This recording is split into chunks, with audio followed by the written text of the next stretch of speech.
نحمده ونصلي على رسوله الكريم أما بعد فأعوذ بالله من الشيطان الرجيم بسم الله الرحمن الرحيم رب اشرح لي صدري ويسر لي أمري واحلل عقدة من لساني يفقهوا قولي۔ آج ہم کچھ باتیں پیرنٹس کے بارے میں کریں گے کہ ہم پر ان کا کیا حق ہے۔ عام طور پر ہم سب کو اپنے بچوں کی فکر ہوتی، اللہ نے قدرتی طور پر ان کی محبت ہمارے دلوں میں ڈالی اور ہم سب ان سے محبت بھی کرتے ہیں اور ان کے لیے جان، مال، وقت، ہر چیز لگاتے ہیں، بلکہ اپنی زندگی کی جو بھی سب سے بہترین چیز ہوتی ہے اس میں سب سے پہلے ان کو یاد رکھتے ہیں۔ لیکن یہی بچے جب پیرنٹس بن جاتے ہیں تو پھر وہ اپنے بچوں کا خیال زیادہ کرتے ہیں، لیکن ماں باپ دوسرے درجے پر آ جاتے ہیں۔ ہم سب کو اپنے والدین سے محبت ہوتی ہے، اس میں کوئی شک نہیں، لیکن محبت کے باوجود بھی ہم ان کو فار گرانٹیڈ لیتے ہیں کہ پیرنٹس ہیں نا، کوئی بات نہیں، اگر کچھ کمی ہوگی تو معاف کر دیں گے، کوئی فرق نہیں پڑتا۔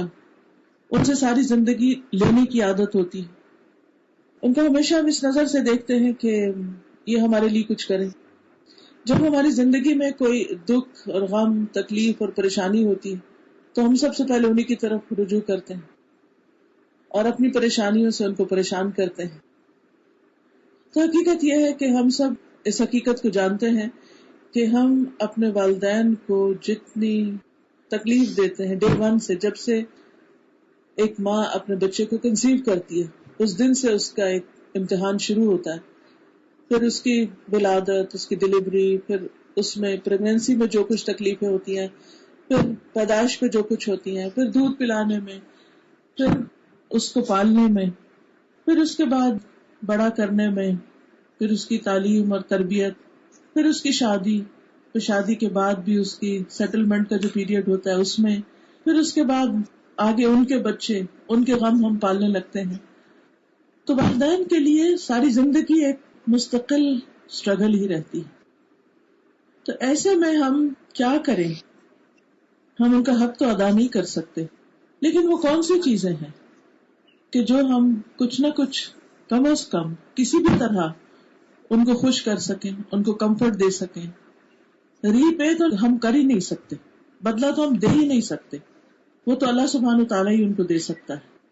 لیکن ہم کون سی ایسی چیزیں کریں کہ جس سے ہم انہیں کچھ نہ کچھ ضرور خوش کر دیں، اور کون سی ایسی چیزیں نہ کریں کہ جس سے ہم انہیں تکلیف دینے سے بچ جائیں۔ حقیقت یہ ہے کہ اللہ سبحانہ تعالیٰ نے اپنے بعد تمام انسانوں میں سے جو سب سے بڑا حق رکھا ہے وہ والدین کا ہی رکھا ہے۔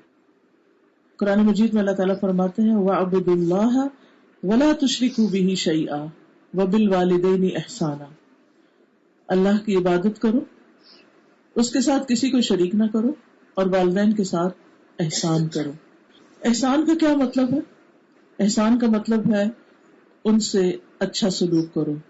احسان کا لفظ جو ہے یہ حسن سے نکلا ہے، یعنی ایسا ریلیشن شپ رکھو کہ جو خوبصورتی پر مبنی ہو، جس کے اندر ان کی خوشی ہو، جس کے اندر ان کے ساتھ اپنی ہمت اور طاقت کے مطابق یا کبھی اس سے بھی بڑھ کر ایسا معاملہ کیا جائے کہ جس سے وہ راضی ہو جائیں، ان کا شکر ادا کیا جائے، ان کی خدمت کی جائے، ان کی اطاعت کی جائے، اور ان کے ساتھ مہربانی کا سلوک کیا جائے۔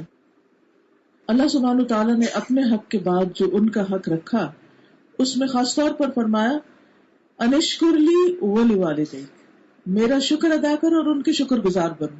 تو اس سے یہ پتہ چلتا ہے کہ اس احسان میں سب سے پہلی چیز شکر گزاری آتی ہے، اور شکر گزاری میں کیا ہوتا ہے کہ انسان کسی بھی نعمت کو نعمت سمجھے کہ یہ میرے لیے نعمت ہے، اور پھر اس پر خوش ہو، دل سے راضی ہو۔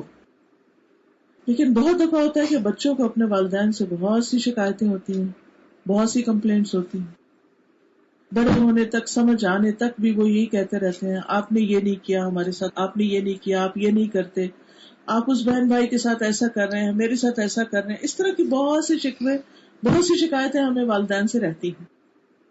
تو یاد رکھیے کہ شکوہ اور شکر ایک جگہ اکٹھا نہیں ہوتا۔ جہاں شکوے ہوں گے، شکایتیں ہوں گی، کمپلینٹس ہوں گی، وہاں گریٹفلنس نہیں ہوگی، شکر گزاری نہیں ہوگی. تو اس کے لیے ضروری ہے کہ ہم یہ نہیں کہتے کہ والدین فرشتہ ہوتے ہیں یا والدین کے اندر کوئی کمی نہیں ہوتی یا والدین بہت اچھے ہوں تو ان کے ساتھ اچھے ہوں. والدین ہیومن بینگز ہوتے ہیں، وہ اینجلز نہیں ہوتے. ان سے غلطیاں ہوتی ہیں، ان سے ناانصافی بھی ہو جاتی، ان سے مختلف طرح کی کوتاہیاں انسانوں کے حق میں، ہمارے حق میں، اللہ کے حق میں کمی بیشی ہوتی ہے. لیکن اس کے ساتھ ساتھ وہ کوئی پیور ایول نہیں ہوتے، ان کے اندر بہت سی خوبیاں بھی ہوتی ہیں. تو شکر گزاری صرف اس وقت پیدا ہو سکتی ہے جب ہم ان کے احسانات پر نظر رکھیں کہ انہوں نے آج تک ہمارے لیے کیا کیا تکلیفیں اٹھائی ہیں، انہوں نے آج تک ہمارے لیے کیا کچھ کیا ہے، ان کے اندر کون سی اچھائیاں ہیں، خوبیاں ہیں. کیونکہ جب ہم ان کی اچھی باتوں پر نظر رکھیں گے تو ہی ہمارے اندر شکر کے جذبات پیدا ہوں گے. پھر یہ ہے کہ جب انسان اپنے سے اوپر کسی کو دیکھتا ہے تو اس کے اندر ایک غم پیدا ہوتا ہے کہ میرے پاس ایسا کیوں نہیں. مثلاً اپنے فرینڈس کے ہم پیرنٹس کو دیکھتے ہیں، وہ ان کے ساتھ بہت لونگ ہوتے ہیں، کیئرنگ ہوتے ہیں، ان کا بہت خیال کر رہے ہوتے ہیں. ہمارے پیرنٹس اس طرح بعض اوقات نہیں بھی ہوتے تو ہمارے دل میں چاہے وہ ہمارے ساتھ کتنے بھی اچھے ہو پھر بھی ایک رنج و غم آنے لگتا ہے کہ وہ کیوں نہیں اچھے، ان کو بھی ایسا ہونا چاہیے تھا.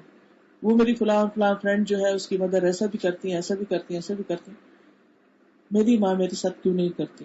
اس کا مطلب ہے کہ شاید میری ماں نے میرا خیال نہیں رکھا. تو وہ پھر ایک ناراضگی اور ایک تکلیف دل میں پیدا ہوتی ہے. تو زندگی میں جو انسان خوش رہنا چاہتا ہے اسے کمپٹیشن سے باہر آنا چاہیے، اور خصوصاً اس قسم کے دنیاوی معاملات میں کمپٹیشن سے. کیونکہ نبی صلی اللہ علیہ وسلم نے ہمیں خوش رہنے کا جو طریقہ بتایا وہ یہ ہے، یہ شکر گزار ہونے کا جو طریقہ بتایا وہ یہ کہ دنیا کے معاملات میں انسان اپنے سے نیچے والوں کو دیکھے. آپ ان کو دیکھیں جن کے پیرنٹس ہیں ہی نہیں، یا جن کو کسی اور نے اڈاپٹ کیا، یا پھر یہ کہ ایک پیرنٹ ہے ایک نہیں ہے، وہ یتیم پلے، ان کا اپنا گھر نہیں، وہ کسی اور کے گھر میں پلے. تو جب ہم ایسے بچوں کو دیکھیں گے یا ان کے پیرنٹس کو دیکھیں گے کہ ان کے اندر کیا کیا محرومیاں ہیں، تو جو ہمیں ملا ہمارے دل کے اندر شکر گزاری آئے گی. پھر شکر صرف دل میں ہی نہیں ہوتا، اسے زبان سے بھی ادا کرنا ہوتا ہے. ہم سوچیں کہ وہ کون سا لاسٹ ٹائم تھا جب ہم نے اپنے پیرنٹس جو زندہ ہیں ان کا بول کر یا کبھی لکھ کر یا کسی بھی طرح شکریہ ادا کیا، کہ شکریہ کا لفظ بولا، یا ان کے لیے کچھ اچھے کلمات یا اچھے جذبات کا اظہار کسی طرح کیا ہو.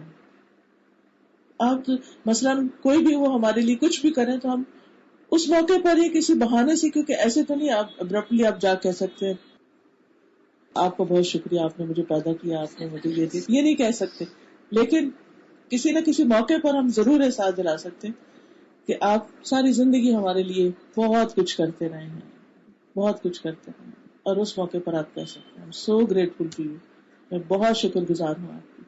کیونکہ بعض اوقات ہم سمجھتے ہیں کہ ان کو جو ہمیں ہمیشہ دیتے ہیں انہیں جواب میں کچھ نہیں چاہیے. ہاں واقعی وہ ایکسپیکٹ بھی نہیں کرتے، لیکن وہ ہیومن بینگز ہیں. اگر آپ اچھے کلمات بولیں گے، اچھے الفاظ بولیں گے، وہ ان کو اچھے لگیں گے. یہ نہیں ہو سکتا کہ وہ اس کو اپریشیٹ نہ کریں. میں 2-3 دن پہلے بیٹھی ہوئی تھی تو میری بیٹی نے لا کے کچھ کاغذ رکھ کے وہ چلی گئی. جب بعد میں نے اٹھایا تو اس میں تھینک یو کا نوٹ تھا. تو مجھے اتنا عجیب سا لگا، کہ اچھا اس کی کیا ضرورت تھی. لیکن مجھے اچھا بھی لگا کہ ایٹ لیسٹ اس نے سوچا تو صحیح. تو بعض اوقات ہم زبان سے نہیں بھی کہہ سکتے تو ایٹ لیسٹ لکھ کے کچھ چھوڑ سکتے ہیں. اور اس سے یہ ہوتا ہے کہ ان کے دل میں ہماری اور محبت بڑھتی ہے. وہ ویسے ہی محبت کرتے بغیر کسی وجہ کے بھی. ہم کچھ بھی کریں، آپ نے دیکھا ہوگا جو بچے گھر سے بھی بھاگ جاتے ہیں نا، مائیں ان کے لیے بھی رو رہی ہوتی ہیں پیچھے سے، جو ان کو پوچھتے نہیں، ساری زندگی منہ نہیں دکھاتے، اپنے بیوی بچوں کو لے کے دوسرے ملک چلے جاتے ہیں، پرواہ نہیں کرتے، کسی ضرورت کا خیال بھی نہیں رکھتے. آپ کسی بھی ایسی ماں کے دل سے پوچھیں اس کے دل کا حال کیا ہوتا ہے. وہ کبھی بھی شکوہ شکایت ضرور کرے گی، لیکن وہ کبھی یہ نہیں کہے گی کہ مجھے اب اس سے کوئی محبت. یہ نہیں ہو سکتا. بعض اوقات ہمیں بچوں کو غصہ آتا بھی ہے اور ہم سوچتے بھی ہیں کہ بس اب انف از انف، ان کے ساتھ اب میں ایسے اور ایسے کروں گی. لیکن پھر کیا ہوتا ہے، ہم پھر خود ہی ڈھیلے پڑ جاتے ہیں، پھر ہی محبت ہمارے دل میں آ جاتی ہے. تو وہ بائی ڈیفالٹ ان کے اندر ہماری لو، ہماری محبت، ہماری کیئر اللہ نے رکھ ہی دی ہے، چاہے وہ ایکسپریس کریں یا نہ کریں. تو جب ہم ایکسپریس کرتے ہیں کسی بھی طرح شکر گزاری کرتے ہیں تو وہ ان کے لیے خوشی کی بات ہوتی. پھر اسی طرح اسلام میں جو شکر کا کانسیپٹ ہے وہ صرف یہ نہیں کہ انسان زبان سے کہہ دے یا دل میں انسان کسی کی قدر کرے، بلکہ پریکٹیکلی کچھ کرے، عملی طور پر کچھ کرے. میں اشفاق احمد کی ایک تحریر پڑھ رہی تھی تو اس میں وہ لکھتے ہیں کہ میں نے روٹی کھائی ایک، تو میری ماں کہتی کہ شکر بھی ادا کیا کرو. تو میں نے کہا اماں میں شکر ادا کرتا ہوں. کہتے ایسے تھوڑی ہوتا ہے، جب تک تم اس روٹی کو شیئر نہیں کرو گے کسی کے ساتھ تمہارا شکر ادا نہیں ہوگا. شکر ادا کرنے میں شیئرنگ بھی آتی ہے کہ آپ کو جو نعمت ملی ہے آپ اس کو دوسروں کے ساتھ بھی شیئر کریں، یعنی پریکٹیکلی کچھ کریں. تو ہمیں بھی اپنے پیرنٹس کے لیے کچھ نہ کچھ کرنے کی ضرورت رہتی ہے. ضروری نہیں کہ وہ غریب ہوں، محتاج ہوں، ان کو کچھ چاہیے ہو تو ہم ان کا کوئی وظیفہ لگائیں یا ان کے لیے کوئی گفٹ خریدیں، یا جب وہ کہیں کہ ہمیں کچھ چاہیے تو پھر آپ ان کے لیے کچھ کریں. چاہے وہ ملینئر بلینئر ہو، وہ جو مرضی ہو، ان کے پاس جتنا مرضی ہو، لیکن ہم اگر ان کے مقابلے میں ہماری آمدنی ہمارے پاس بہت کم بھی ہے، بہت تھوڑا بھی ہے اگر، تو بھی اس میں سے آپ ان کے لیے کچھ نہ کچھ ضرور لیں، کوئی نہ کوئی گفٹ، چاہے وہ چھوٹی سی چیز ہی کیوں نہ ہو. کیونکہ تحفہ جو ہوتا ہے وہ محبت بڑھانے کے لیے ہوتا ہے، صدقہ جو ہوتا ہے وہ کسی کی ضرورت پوری کرنے کے لیے ہوتا ہے. تو ہمارے ماں باپ کو ہمارے صدقے تو نہیں چاہیے نا، ان کو تو ہماری محبت چاہیے، ان کو تو ایک پیار بھرا جملہ چاہیے، ان کو تو ہمارا ایک لونگ جیسچر چاہیے. ہو سکتا ہے کہ آپ ایک چیز ان کے لیے لیں اور وہ اگلے ہی منٹ کسی کو صدقہ کر دیں، لیکن وہ ان کے لیے ایک سکینت اور ایک خوشی کا باعث ضرور ہے. اور آپ نے دیکھا ہوگا اکثر مائیں مینشن کرتی ہیں یہ چیز میرے بیٹے نے مجھے لے کر دی تھی، یہ میری فلاں بیٹی نے مجھے دی ہے.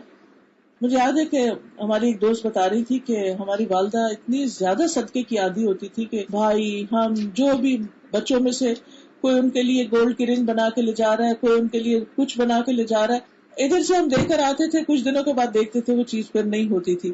اور بعض اوقات وہ دیتی بھی ایسے لوگوں کو تھی جو ہمیں اچھے نہیں لگتے تھے، کیونکہ پتہ نا بعض اوقات ایک رائلری سی ہوتی ہے بہن بھائیوں میں بھی، یا بھائیوں کے آگے فیملیز میں ان کی بہو یا کوئی اور جس کے ساتھ بہت نہیں بنتی تو وہ کہتی وہ آگے ان کو دے دیتی تھی.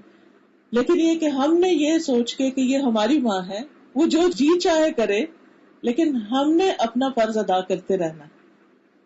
اور میں دیکھتی ہوں کہ اس وقت ان کی ایج بھی کافی ہو گئی ہے اور اس کے باوجود ماشاءاللہ چلتی پھرتی اور صحت مند. تو میں بازو کو سوچتی ہوں کہ ان کی اچھی صحت اور ان کے اتنے ایکٹیو ہونے کا راز کیا ہے. تو اس میں والدین کے ساتھ جو نیکی کی جاتی ہے اس کا بدلہ آخرت کے علاوہ دنیا میں بھی ضرور ملتا ہے، اور والدین کو جو ستایا جاتا ہے، تکلیف دی جاتی ہے، اس کا نقصان آخرت کے علاوہ دنیا میں بھی ضرور ہوتا ہے.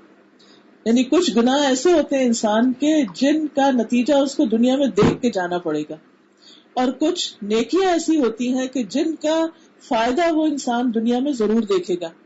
اور ان نیکیوں میں سے ایک نیکی والدین کا شکر گزار ہونا ہے، والدین کے ساتھ اچھا سلوک کرنا ہے. اور ہم دیکھتے ہیں کہ پیغمبروں کی بھی یہی صفات تھی.